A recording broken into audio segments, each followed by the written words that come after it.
the city, but I've been an architect for over 35 years, and I've been in Seattle for about 9 years, and I've been kind of following zoning changes for quite some time, mostly in the townhouse area from 2015 all the way up through today. And I basically want to gear this presentation exactly for the people who are in this room. So there's going to be slides on here for other communities in West Seattle area. If there's nobody here from that area, I'm not going to cover it. I'm going to go by really quickly. And I really want you all to, some of you have a very good idea of what the zoning is already, and maybe what it's going to be. But if you don't, this will be a kind of a worksheet that you'll fill out as we go.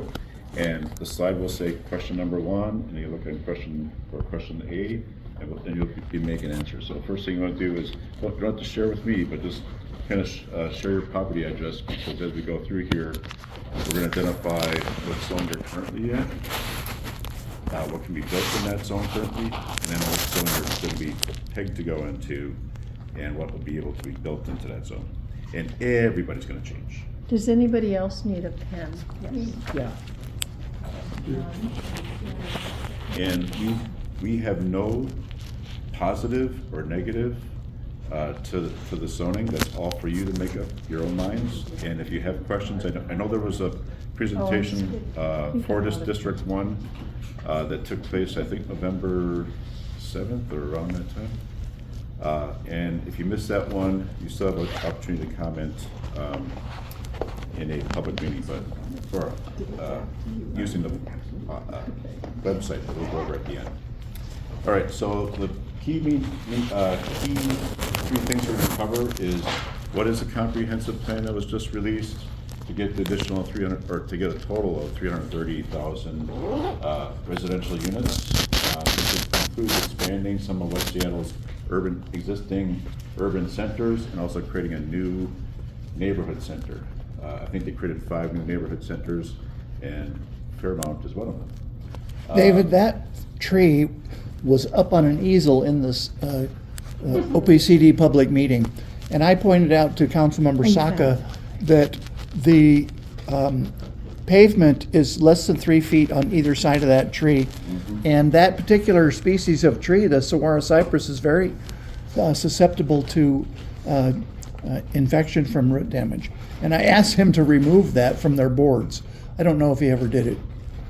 Probably not. Yeah, you'll see that. You're right. Thank you, Michael. The second thing we're going to cover is the maps. And I got paper printouts, but you'll see it in your packet. You have small maps, and the digitals could be up on the screen. And some of the areas I had to actually blow up because they're so small. Yep. Difference between urban village and neighborhood center. Are you going to cover that? I'll cover that too on the first slides. And then, but a good question. And then finally, what is your pathway to making comments on a proposal? Because believe me, there are plenty of comments coming in pros, plenty of comments coming in cons, some comments in between, some comments like, we're very interested in what this means to the tree canopy. So we're making most of our comments on that. Any questions on what we're going to cover? Okay. All right, so to your question, sir, right now this is a proposal for what they'd like to do, and this will take place by July of 2025, so not too far away. Somebody was commenting again about how long it takes for you to see change in your neighborhood. Some neighborhoods, you might not see that change for decades, but there are some areas like at Northwest Mary, 8,000 block, where the whole block has totally changed within 5 years of the 2019 MHA zoning. So basically the key zones are the regional centers, like the UW, Ballard, downtown. There's the urban centers, which you already have. We're kind of sitting in one right now, the Admiral area. And then there's a category of about 30 areas called neighborhood centers. I think this used to be kind of referred to as villages. So some of these are new and some of these have been expanded. And the difference between the two is just primarily how close they are to transit and how close they are to jobs. And neighborhood centers are more like convenience, there's grocery stores, there's laundries, all the minor type of stuff taking place there. So, what I wanted to do is get a show of hands, I wrote the focus on for tonight. How many of you are in the Emerald area? Raise your hands. Okay, we'll cover that. West Seattle Junction? Okay. Oh, no, I'm not listening. Fairmount? Okay. Morgan Junction area? Okay. And High Point? Okay. You got Did I- everybody covered. Did I miss any I'm community? in Fauntleroy, but we're not Okay. covered there. Actually, I'm High Point too. I'm both. And you're in Fauntleroy as well? Or, I own property in High Point. So. okay, oh, in High Point, gotcha. I didn't cover Fauntleroy, I apologize. Don't worry about it. You'll get it. We've got our own stuff going. So, yeah. So what do we see right now in, this area? So you'll see this used to be called the single family zones, right? Single family 5,000, single family 7,000.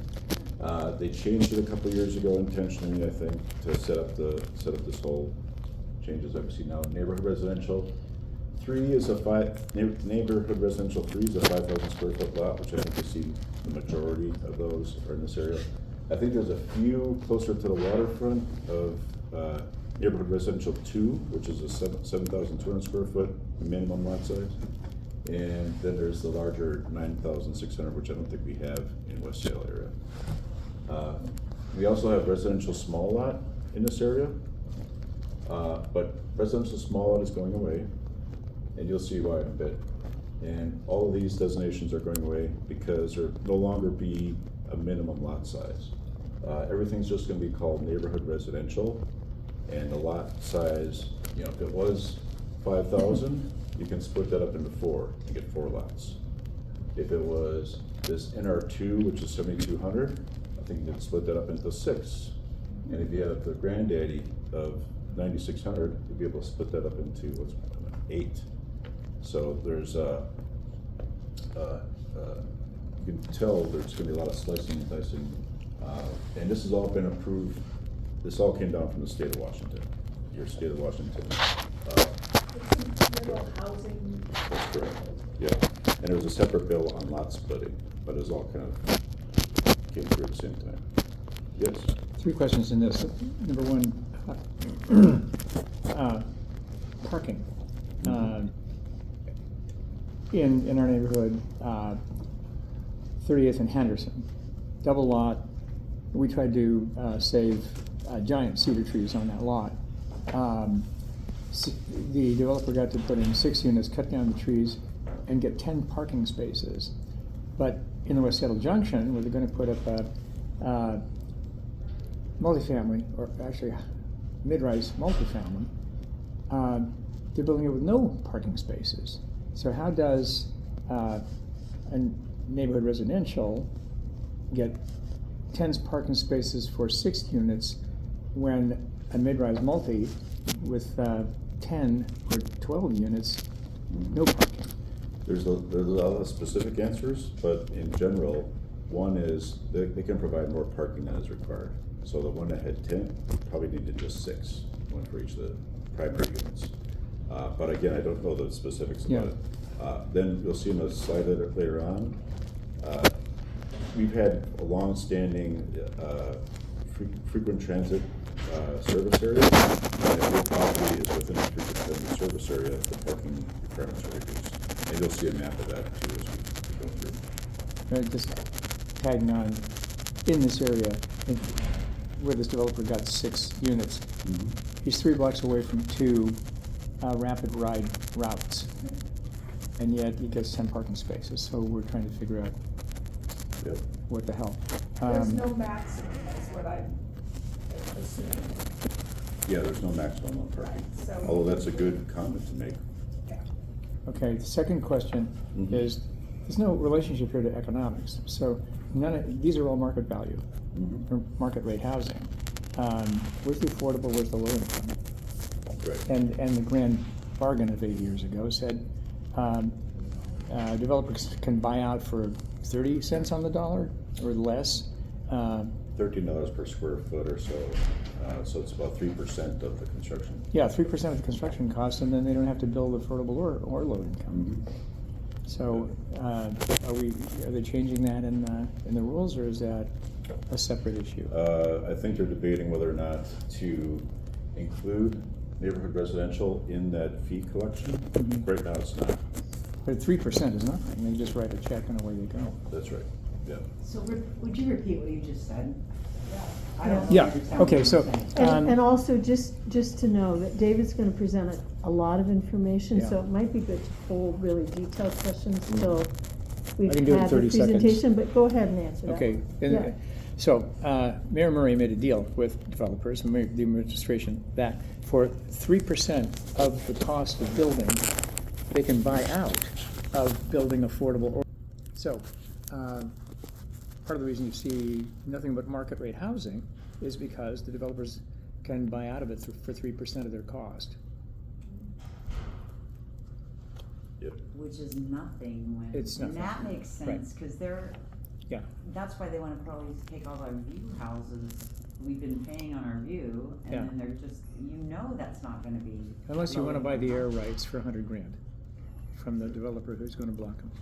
You had a third item too? Because I want to make sure. I covered it. Let's see, parking, low income, and, well, you're gonna get to the trees, but one of the issues, at 38th and Henderson was, by reducing parking to one space per unit, they could have left 450 square feet of space for green.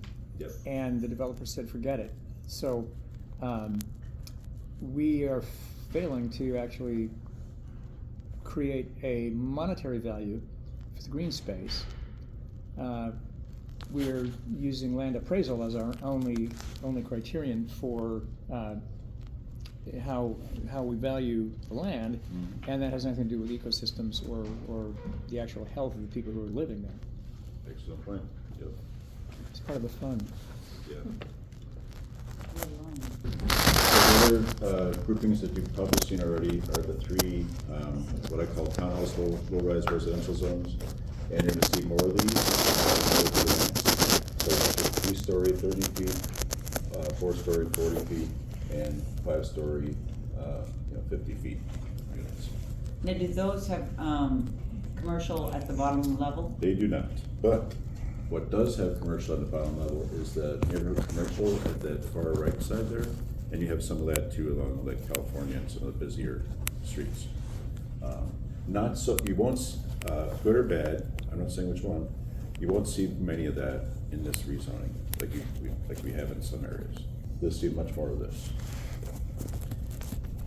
Okay, so our current zoning for West Dale looks like this, and again, color coded neighborhood commercial, which goes to your point where you had that ground floor commercial is that milky golden color. Then you have the high density multifamily, which I don't think you have. You might have some over here, which I'm not covering. A lot of low rise multifamily, and some of the residential small lot is in here.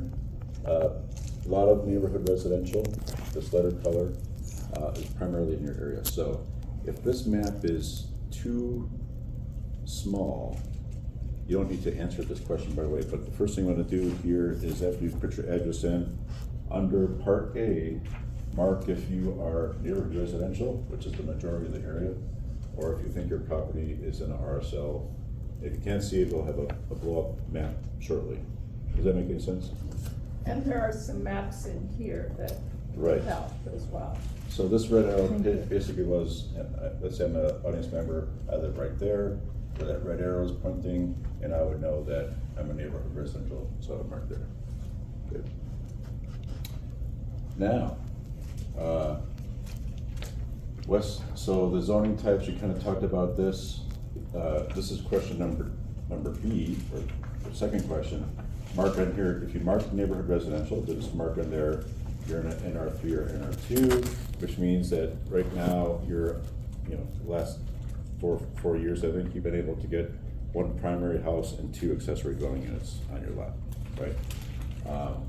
And by the way, accessory dwelling units are pretty much gonna go by the wayside too, 2025.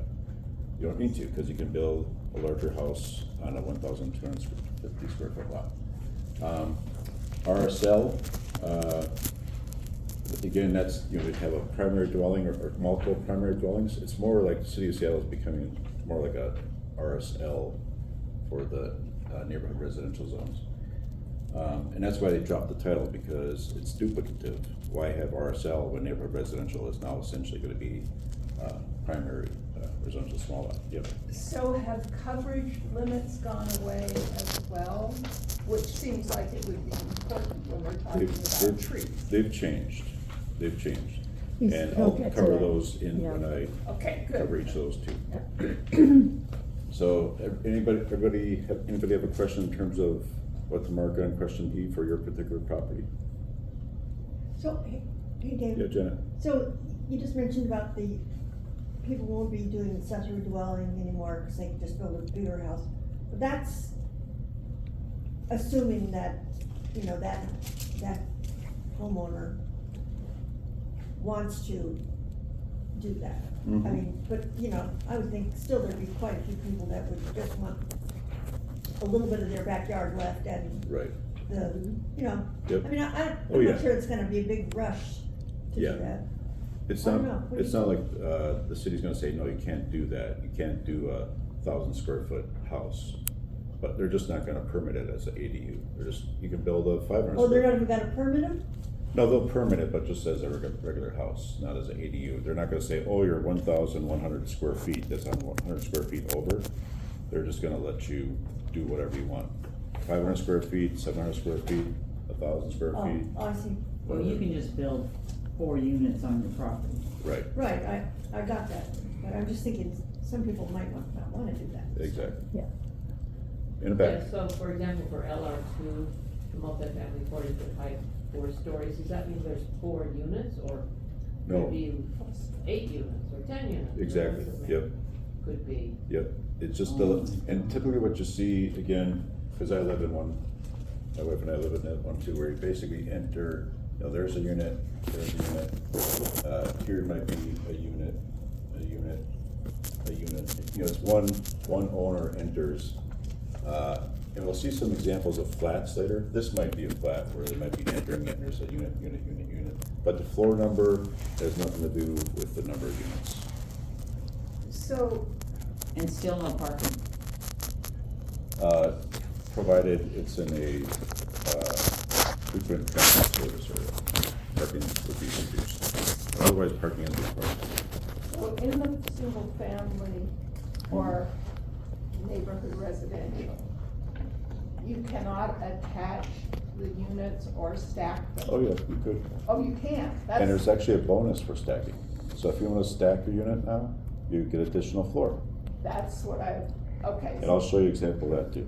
good, thank you. Excuse me, did you Yes. say that this was going to start in 2025? By the state mandated last year when they passed the middle housing, that all municipalities have to have it in place by end of June 2025. Yes, July But I think it 1st. has to be only cities that are of a certain size. that's correct. Yes, there's maybe Shoreline two. isn't quite big enough yet. so- Spokane and Thank God. Seattle. All right, so this is, we've been talking about this middle housing bill, and some of you have been asking about, what's the real change that is required by the state? Again, now, you can no longer have a 5,000 square foot lot minimum. You can go down to, one unit per, 1,250 square feet. And there's also, yeah, here's the minimum lot size and the density, so, there, it's, and this is again just for neighborhood residential. So, it's changed coming from the state. And if you wanna get into the details, this is what it was this is how it is right now, you know, NR1, NR2, NR3. On the right-hand side, it's just gonna be NR, and the difference is, you know, again, right now you get 3 units. You might be able to get 4 to 9 units on an NR zone, again, depending where you're located, or if you wanna do a flat 30 feet, now it's gonna be 32 feet, they've added two more feet, and then all these designations go away. Isn't this gonna turn everybody into a landlord? It basically makes all of Seattle kind of like the townhouse zones of 2015, 2016, 2017. Remember, that was all they were building in those at that time.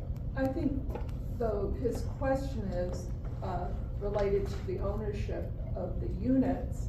I assume that you can sell, let's say you can do 4 units on a 5,000 and you stack them.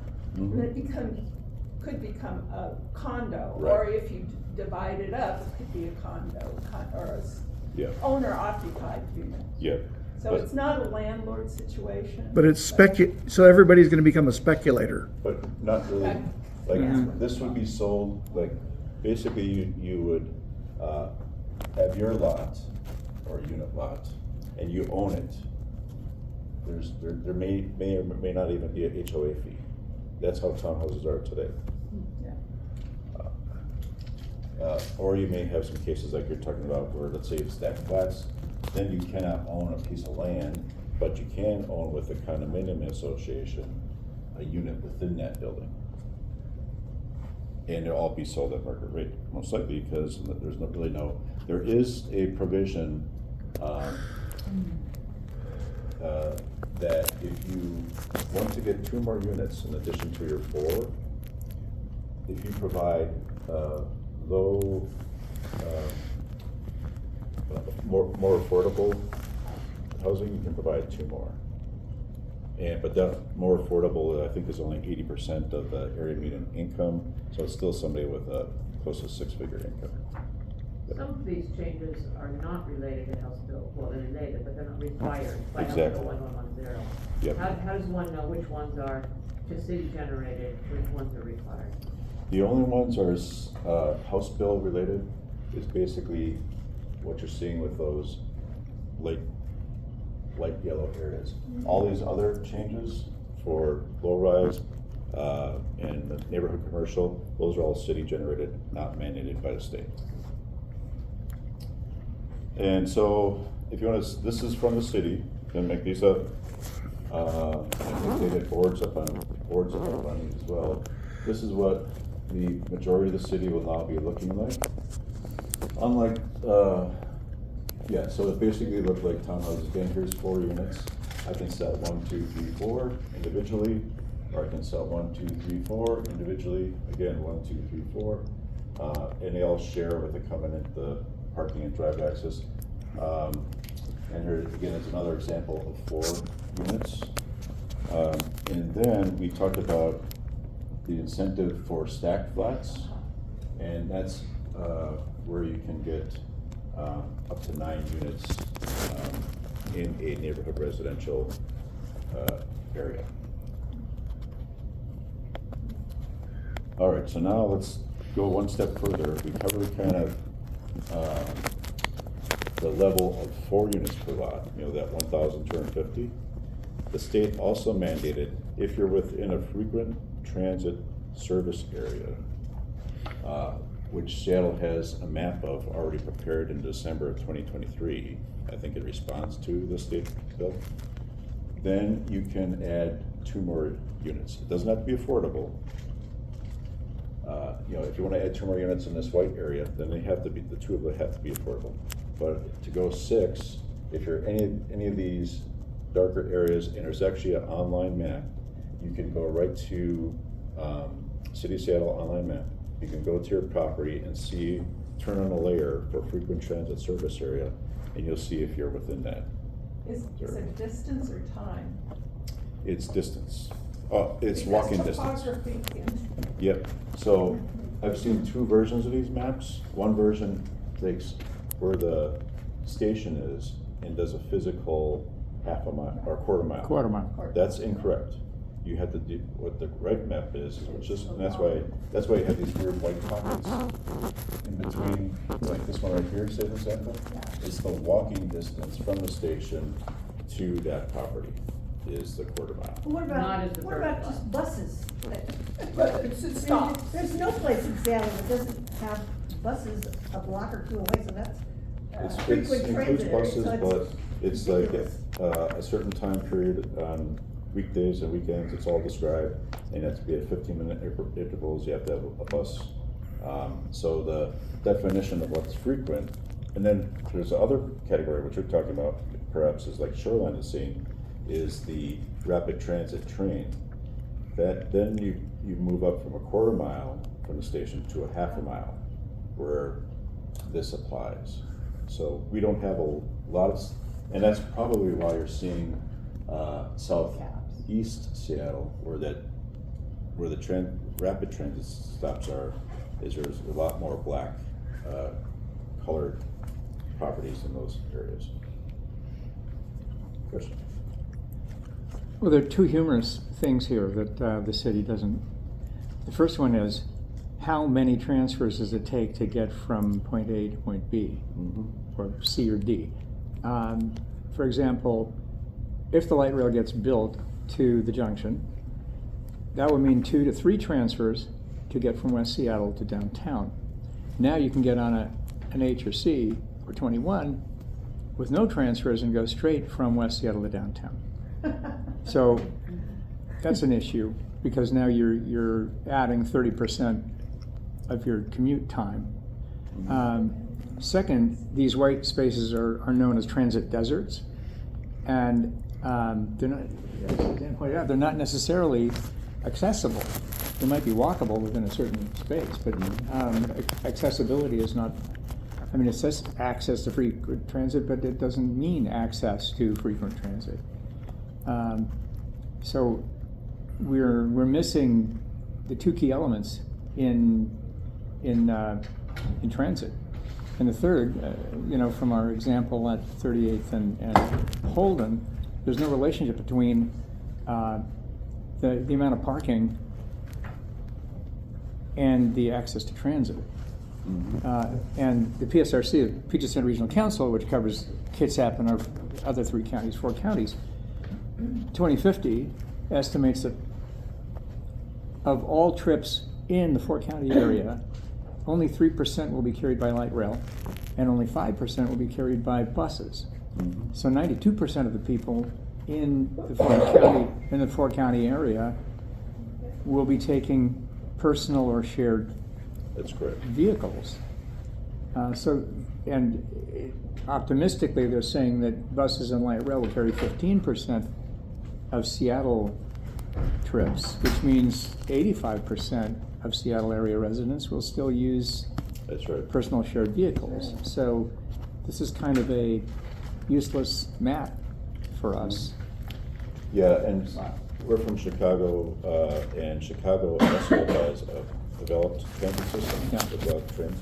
But again, only 80% of the population, or 80% of the population, just like Seattle, use their vehicles to commute to work.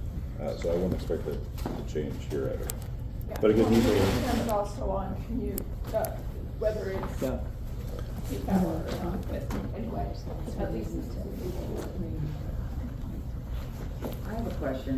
So when it talks about you got 30 feet for low-rise 2, or low-rise 3, sorry, low-rise. LR3, yep. So is that, if it's on a hill, is it 30 feet from the top of the hill or 30 feet from the bottom of the hill? And how, I mean, because when we actually did our remodel, it was a big deal because we were on a hill. Yep. So, What it does is it takes the average, so I'm taking a cross section, it takes the average elevation and it goes up 30 feet from there. so the average. So you might see 4 floors, if it's really steep, you might see 4 floors on one side and 2 floors on the other side, or something like that. I better pick up the pace here. Now, all these maps that we're gonna be seeing are available online, with the links, and here's that, website there too. So let's start it with, Admiral. We had a couple of Admiral, or when we do one Admiral person here? Oh, you're from Admiral as well? Okay. Do you know roughly which block you're? Oh, I'm on 45th and Walker, so it's close. It's not active per se, it's very close. Okay. 2 blocks north, You're in this area? yes. Okay, so you're gonna be in a neighborhood residential zone and you're not gonna be changing. I mean, you'd be changing to the new neighborhood residential zone, which we just kinda covered. But you're not, like, in one of these, and I'm gonna show another example, for a different, community, that if you're, let's say you're living here and it was neighborhood residential, it'd be bumping up to low rise 2, which would be 40-foot buildings. But you're just gonna be, right now it's 3 dwellings maximum per lot. It sounds like you might have now 4 dwellings per lot, based upon where you're living, because you're probably not in a frequent transit area. Uh-oh. Hope you're on battery power there. It's just we weren't moving enough, right? Yeah. It's just the wind, I think. So again, yeah, this is what you'll see in each of your maps. They'll have the current zoning, that's where it said neighborhood residential, NR3. This area here between 44th and 45th. I'm not sure what this cross street is, just up from Heinz 1 block, would be changed to 4-story townhouses. The darker the color, the more dense it is. And when you get into the bright colors, then it's really dense. In this area here, say for example, was the 4-story townhouses, now it's being converted into 5-story townhouses. And this is where you see this gray, again, you mentioned a neighborhood commercial before, that's not changing. So along California here, was neighborhood commercial at 55 feet, it's not changing when it's gray. 5 stories. Yeah. Wow. So now let's talk about an area that's gonna be a couple Fairmount people. Okay, your area is gonna completely change. It's because you've been one of the new 5 neighborhood centers. I think. Neighborhood centers. Oh, it looks Yeah. like we're not in it. But you're not in No, it, it's okay. the, All right, so I'll show you the changes regardless. So you're outside of this blue line. You're somewhere in here or something like that, or over there, okay.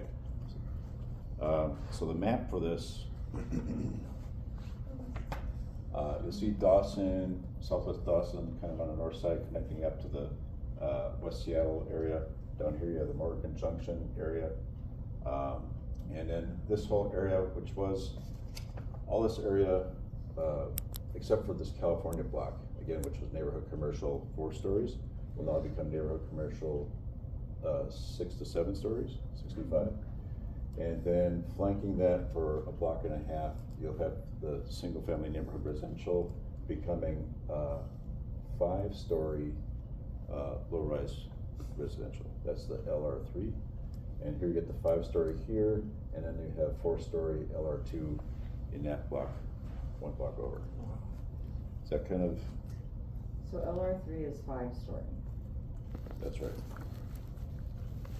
So access to food, access to services, it doesn't look like it's really part of that. What is the distance from access to services and commercial and food sources and so on? That's a good question for the city. They kind of list the criteria. You know, NC zones are mixed use areas that will allow a range of retail, office, institutional, and residential uses. But I don't know what the city's decision was to make, these areas as they did. So one last quick question. We got about 90,000 people living on the 10 square mile West Seattle Peninsula. We're not served by any medical facility. Our closest medical facilities are Harborview and Pill Hill and Highline, 8 miles south of Fauntleroy. So we're 15 miles south of Alki. It doesn't appear that health services are criteria as part of this plan. No, I don't think so. I think actually that was some of the people made some public comment on that during this process back in May when it first came out. Yeah. And it wasn't considered. Okay, no problem. Feel free Again, to I don't work comment for on the it city, so again. I can't defend their decisions. Are there any estimates on occupancy of units Because it seems like that's a big part Mean of solving vacancies some of or- the housing issues, is not just the number of units, Yeah, 330,000 units, but what the anticipated occupancy, or what the trends are Yeah. in occupancy. I can tell you, well, and again, it's not 330 additional, we're just gonna get the 330 units. But, It's not additional? no, it's just the total, because with the MHA, in 2019, we were up to 220,000 units, yes. Now we're up to 330,000, so they just added 110,000 capacity. Okay, but those are new units. It's on top of what the previous rezone? Okay, I'm not. All the city of following. Seattle will now be 330,000 unit capacity. There Including will what? only be 330, okay, And I okay, think that makes the more other, sense. the other trend that I've heard in Seattle Times, guess what percentage of Seattle is a single person household? 65%, I think. It's a lot. It's 40%. Oh. 40% of Seattle's households are just one person living in a dwelling. Could be a single family, could be apartment. Now we're gonna move to Morgan Okay, Junction. sorry. Who was in Morgan Junction? Okay, got a couple. I'm gonna blow in because it's such a large area. Currently, the urban center is kind of this darker line and it's being expanded out, I think, all around. There's a lot of detail in here that I'm probably gonna have to, but if you're, what part of Morgan Junction are you looking at? I'm on Holly and 41st, Holly and 41st? right in the center. Okay, you're right at that, No, I'm at the top, you're right in here? over. Holly is. Holly, yeah, and then it goes up, It's 41st, just so south I'd be of Will- in Or NR. north of Willow. Three. Holly is north of Willow. Yeah, I'll try to zoom into that area. Holly and 41st. There you go. Keep going down, Yeah, it's still there. cause Oh, I'm had the it right line, there. Holly, So you're right there? yeah, Holly and 41st. Okay. So was that identified on the prior side? Yeah, right here too.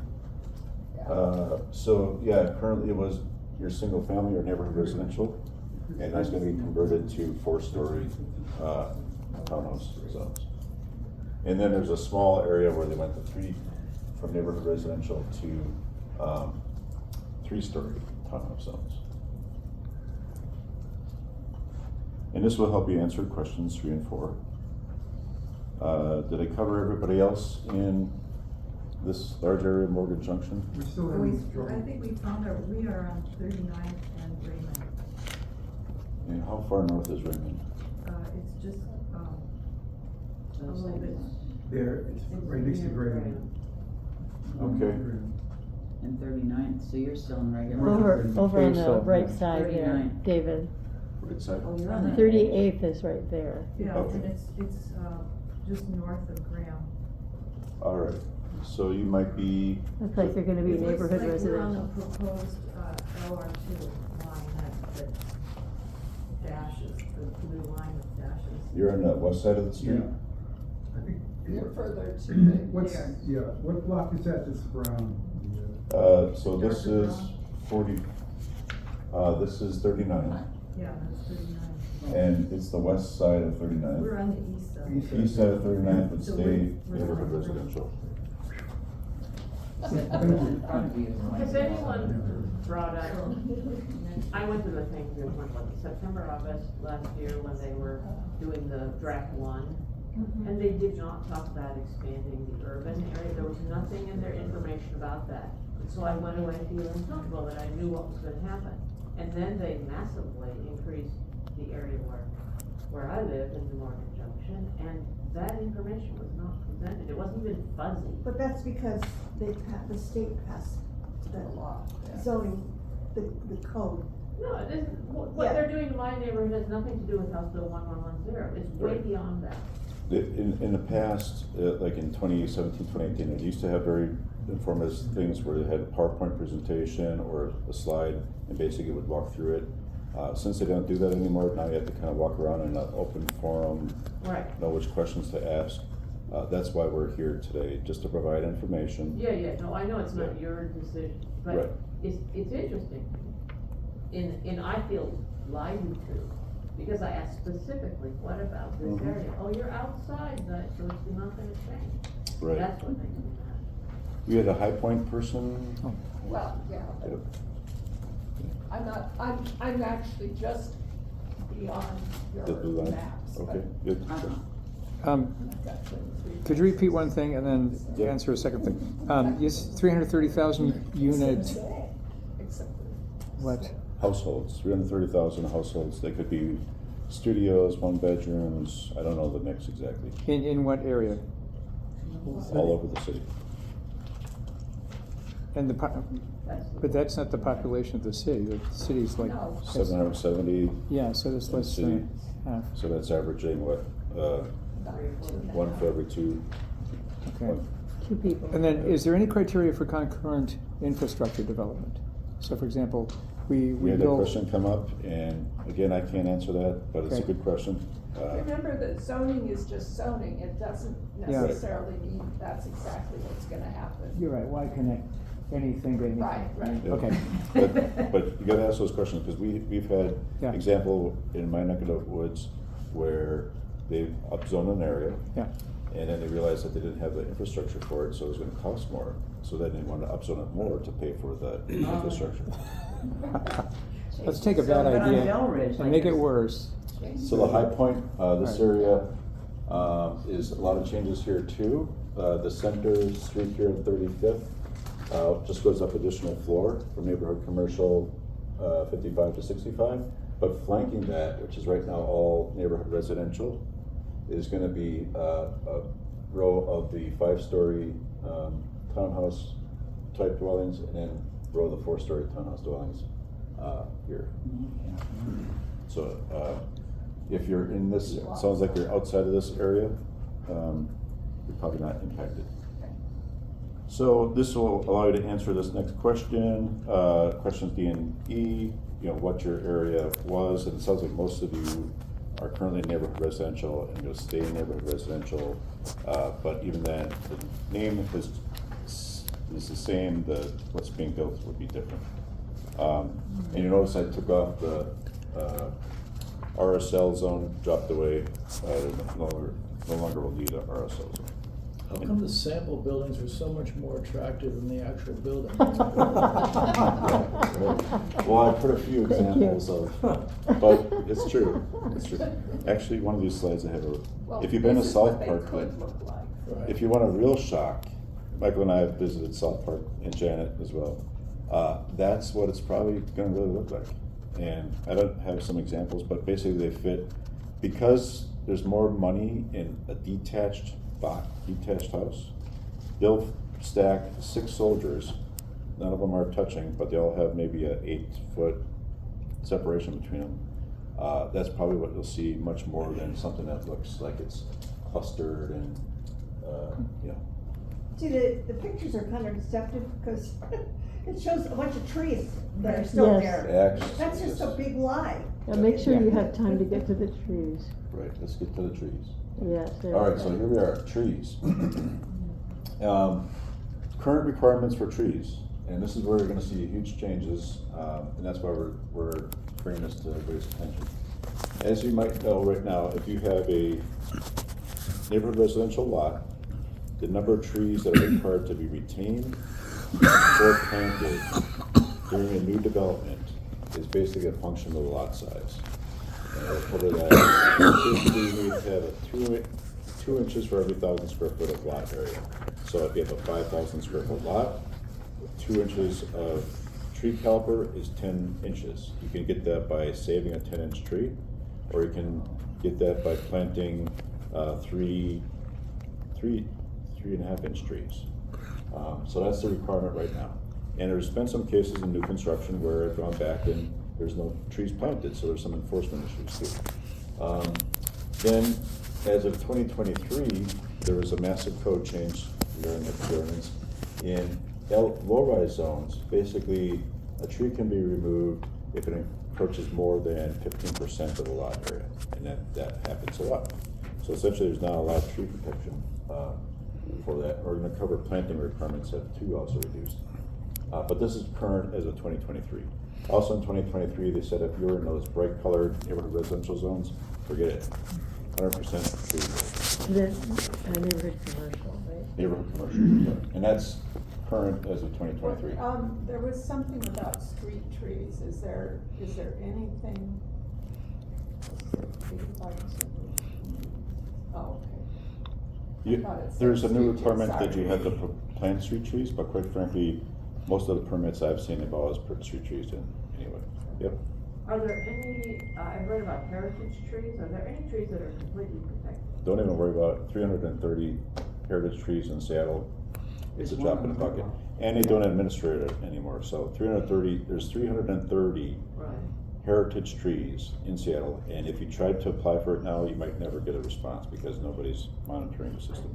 But you're right, there's a special category called Tier 1 heritage trees. You have to pay for it, you have to get it approved, but it's not gonna happen if you don't have it. Question? Okay.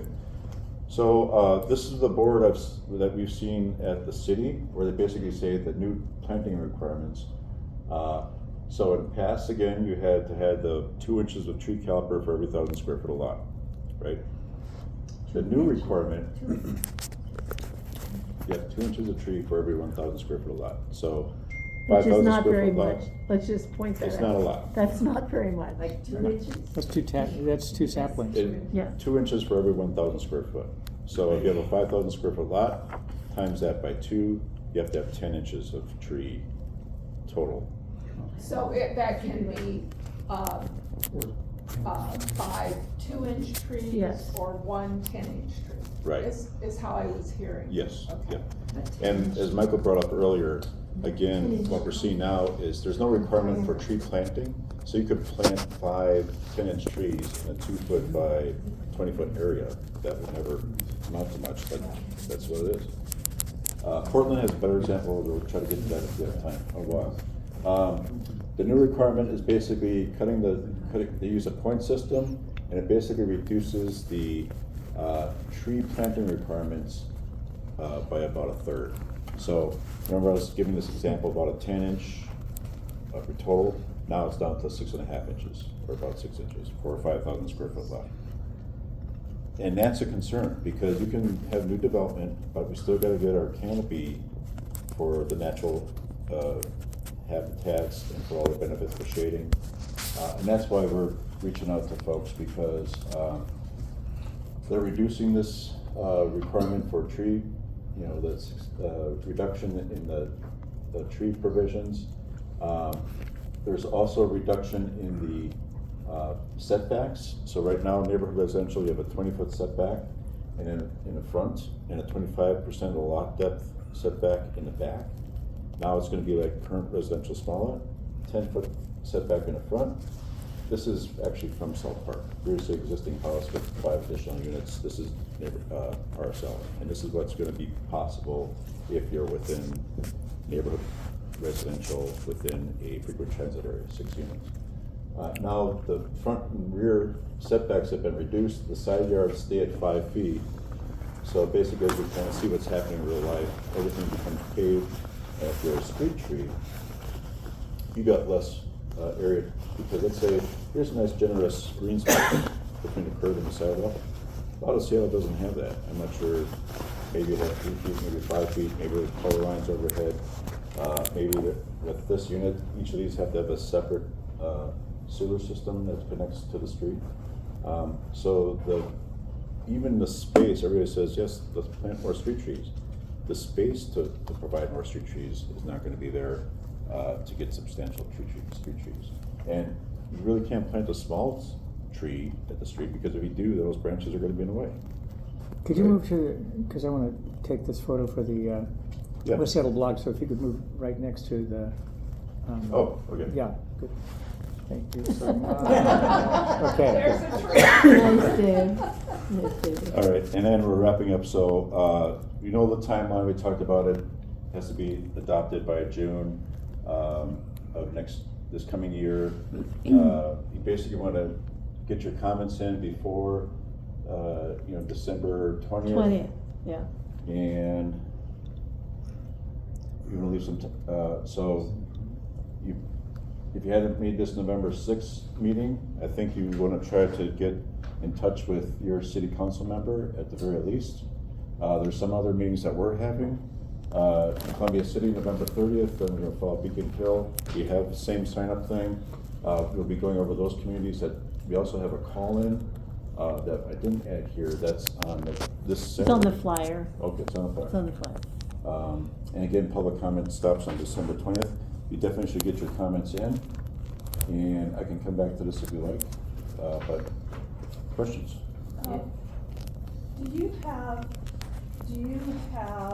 a figure on the amount of shading tree, or the amount of area that's actually shaded by trees in West Seattle now, with an estimate of how that might change?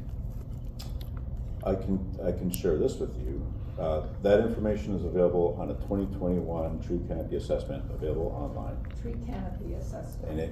And they may or may not have broken it down by neighborhood like they did in 2016.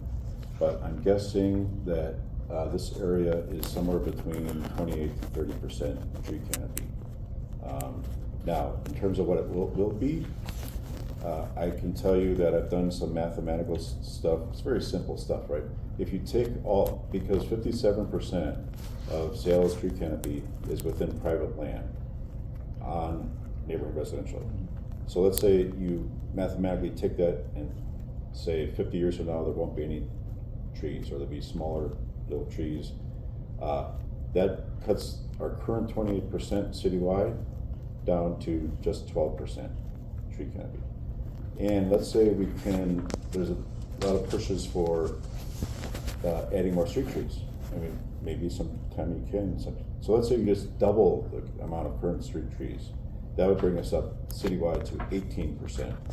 So we go from currently 28% tree canopy down to the 18%, which is like New York City and Los Angeles and those other cities, which are trying to get up to our level. Right now, they're desperately trying to figure out how to plan. So Dave, that's a really powerful visual that you just painted there, you know, and I think that's a really powerful statement to make in a comment. Because I'm interested in what's the most effective comments we can make, you know, so like a powerful statement like that, repeated, 30 times, But the it other, might sink in. but the other thing is that, I mean, there isn't a way to get out of Seattle. I mean, look what happened when the bridge closed, with add this many more people. Yeah. I mean, that's crazy. Question in the back? In terms, I'm asking, in terms of the trees, if you're going to treat people, what would you say? I know you're not here to say what, everybody should say on their comments, but what would you say that you think would be an effective statement in terms of comments to the city? I think I had a recommendation site in here. Let's see. What I did, here's that example where this is it right here. Okay, so it's already been done. This is a good thing. Portland, Oregon did middle housing a few years before us. Then they realized, hey, we got too many cars on the street, and we have nothing for trees. So what they did in Portland, Oregon is they created in their Title 11 a table which basically said you have to allocate a portion of the lot for planting trees. Now, what Seattle has done is they've allocated 20% as open space. Okay, let me go one step further. Right now, you can maximum build on your neighborhood residential lot 35% of coverage, right, of structures. All the rest could be driveways, green space for trees, all that other good stuff. Now the new requirement, they're gonna throw away because you asked about this before, they're gonna throw away the 35% lot coverage. Now it's just gonna be, all you need to provide is 20% of your lot is open space. Open space can include parking spaces. Open space can include driveways. Open space can include sidewalks. And if you have space, you can also put trees in that open space, as long as you meet that minimum 6-inch So tree. there's no permeable surface limit. Just to get that one tree in place, that one, you know, 1 or 2 trees, and then you may not have enough permeable space. Then what's gonna happen to the water?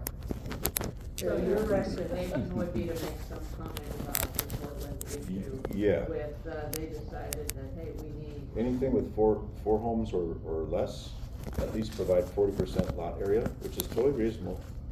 And if it's gonna be 6 or more, then at least provide 20% of the lot area for trees, or for growth. for planting, Permeable surface, both, or permeable surface. both, yeah. Yeah. You know, David, we have everybody's email. I think if everybody has signed in, and we could send a copy of a slide to everybody if you'd like. And if you didn't check off, we'd love to have people on our email list, so if you, it's fine if you don't want to be on our email list, but if you are willing to be, we'd love it if you just check off after your name. So you work for the city? No. Absolutely not. No. I work for the university, but I And don't Teresa- represent the university, and if the university knew I was talking like this, they probably wouldn't like it up. It's the Trees and People Coalition. And We're a again, not- Washington State nonprofit organization. And I'm not affected at all, because I live in the townhouse zone, which is not changing. So I have no skin in the game. I'm just kind of informing you folks that this is what's happening in your area. And it's up to you to determine who you're gonna talk to about it. Michael? There's a few different policies within the city that affect canopy cover. A couple of them are director's rules. There's tree ordinance, there's a separate landscaping ordinance, and then there's all these zoning restrictions that act as an overlay. Are we really missing the boat on our ecosystem integrity? I mean, it seems like the environmentally critical areas ordinance is the only part of our city that actually protects anything. No, but they're eliminating that too for trees. They are. Yeah. It's like, they don't care. Yeah, Yeah, it's like salmon, what's that? yeah, They one don't of care anymore. my favorite dodges that a developer was using on Queen Anne was, well, we have to cut these down because they're not native trees. So that entire tree canopy of Oh my God. I forgot which species they were, but they're not native, so he said we're gonna have to protect them. If they're not native, you have a hose bib, you can water them, and that completely negates that native argument. If you provide supplemental irrigation during times of peak drought, then native isn't an issue. Are they in, what year, the three legal structures you're talking about, are they in conflict with each other then? I mean, is the comp plan now in conflict with the tree protection ordinance and the critical areas ordinance and the ecosystem protection? So my understanding is that the middle housing bill does not override environmental protections that are local. So Seattle has the power to pass a tree protection ordinance that would actually protect trees that would be consistent with the middle housing bill. Yeah. They could say developers have to, put dwellings in the center of the property and Yeah. maintain trees in the perimeter. There's lots of different things they could do. Yeah. Seattle in 2023 opted to listen to developers and not to their own experts Right. and pass a tree ordinance that doesn't protect trees. So that's another thing people can advocate for. I wanna also say, it's really important to comment on the plan, and the plan has to be passed by city council next spring. So it's a double-headed arrow you're trying to shoot here. One is to comment on the plan on the city site, and the other is to write your city council. City site, so comment by city site. Commenting on the city site has to be by December 20th. And also, you can email the council more than once. Mhm. You can go visit your council person. There's I think there's some So soft this is the spots city side. around tree protection. Which is the Thank city. you so much. We should probably wrap up because the library closes Oh, in yeah. 25 minutes. But thank you so much for being here and Well, thank you joining for us. Thank you, showing, David. putting this all together. and- David. Share with your neighbors. And do